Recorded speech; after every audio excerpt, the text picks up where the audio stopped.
ഇന്ന് തന്നെ ഡൗൺലോഡ് ചെയ്യൂ. കാണൂ നിങ്ങളുടെ ഫേവറേറ്റ് ഷോസ്.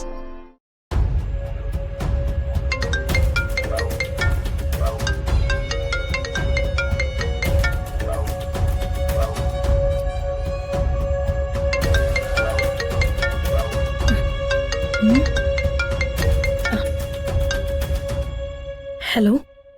ആ എന്താണ് ഹലോയ്ക്ക് പഴയൊരു ബലമില്ലല്ലോ. നീ പേടിക്കണ്ട, ഞാനിപ്പോ വിളിച്ചേ നിന്നെ ഭീഷണിപ്പെടുത്താനൊന്നുമല്ല. നിനക്ക് കൂടി ഗുണമുണ്ടാവുന്ന ഒരു കാര്യം പറയാന്. മണിമാലയ്ക്ക് വേണ്ടി നീ ശ്രമിക്കുന്ന കാര്യമൊക്കെ എനിക്കറിയാം. അങ്ങനെ കഷ്ടപ്പെട്ട് നീ അത് എനിക്ക് തരുമ്പോ നിനക്കെന്തെങ്കിലും ഗുണം വേണ്ടേ? ഒരു വലിയ ഡീലാ ഞാൻ പറയാൻ പോകുന്നത്. മണിമാല തന്ന നിനക്ക് ഞാൻ കുറച്ച് കാശ് തരാം. കുറച്ചെന്ന് പറഞ്ഞ ഒരു 3-3.5 കോടി രൂപ. ഇത് ഞാൻ വെറുതെ ഒരു കണക്ക് പറഞ്ഞ ചിലപ്പോ അതിൽ കൂടുതൽ കിട്ടിയെന്നും വരും. വെറും കൈയോടെ ചെന്നുകൊണ്ട് നിന്നെ ആ വീട്ടിൽ ആർക്കും വലിയ വിലയൊന്നും ഉണ്ടാവില്ലെന്ന് എനിക്കറിയാം. പ്രത്യേകിച്ച് രമ ചേച്ചിക്ക്. കയ്യില് 10 പുത്രനുണ്ടെങ്കില് വിലയൊക്കെ തന്നെ പോരും. കോടികൾ കയ്യിൽ വാങ്ങുന്നതിന്റെ ഇടയ്ക്ക് പെറ്റമ്മ, നോക്കിയ അച്ഛൻ, കൂടെ വളർന്ന അനിയത്തി, ഈ സെന്റിമെന്റ്സ് ഒക്കെ നീ അങ്ങ് വിടണം. കിട്ടാൻ പോകുന്ന കോടികളെ കുറിച്ച് മാത്രം ആലോചിക്ക്. മാല ആരുടെ കയ്യിലാണെന്ന് വെച്ചാ അങ്ങ് തട്ടിക്കളഞ്ഞിട്ടായാലും നീ അതിങ്ങ് എടുക്ക്. അല്ലെങ്കിലേ 3 എണ്ണത്തിന് നീ അങ്ങ് തട്ടിക്കും.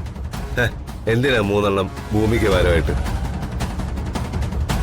കാശുണ്ടെങ്കിലേ വിലയുള്ളൂ. അത് രമാദേവിയുടെ മുന്നിലായാലും ആരുടെ മുന്നിലായാലും. കാശുണ്ടെങ്കിലേ നല്ല ഗ്ലാമറുള്ള തന്തയും തള്ളയും അനിയത്തിയും വേറെ ഉണ്ടാക്കാം. അതി വിഷമഭാവമുള്ള ശിവദാസനെ, സംസാരിക്കാൻ കഴിയാത്ത സീതയും, അമ്പലവാസിയായ കല്യാണം പോലത്തെ ഒന്നുമല്ല. നല്ല കാണാൻ ഭംഗിയുള്ള സംസാരശേഷിയുള്ള അച്ഛനമ്മമാരെ കിട്ടും.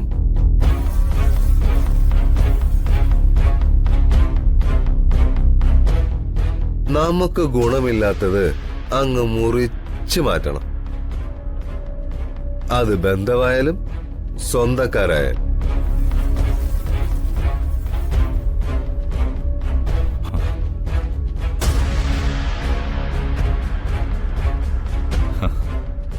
ഞാൻ ഇവിടെ വന്നിരിക്കായിരുന്നോ? 1 സെക്കൻഡ്. എലിസബത്തെ, ഞാൻ പിന്നെ വിളിക്കാവേ. ഓക്കെ.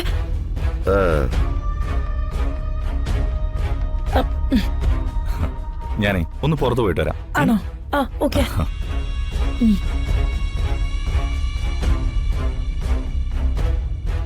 മാല ആരുടെ കയ്യിലാണെന്ന് വെച്ചാ അങ്ങ് തട്ടിക്കളഞ്ഞിട്ടായാലും നീ അതിങ്ങ് എടുക്ക്.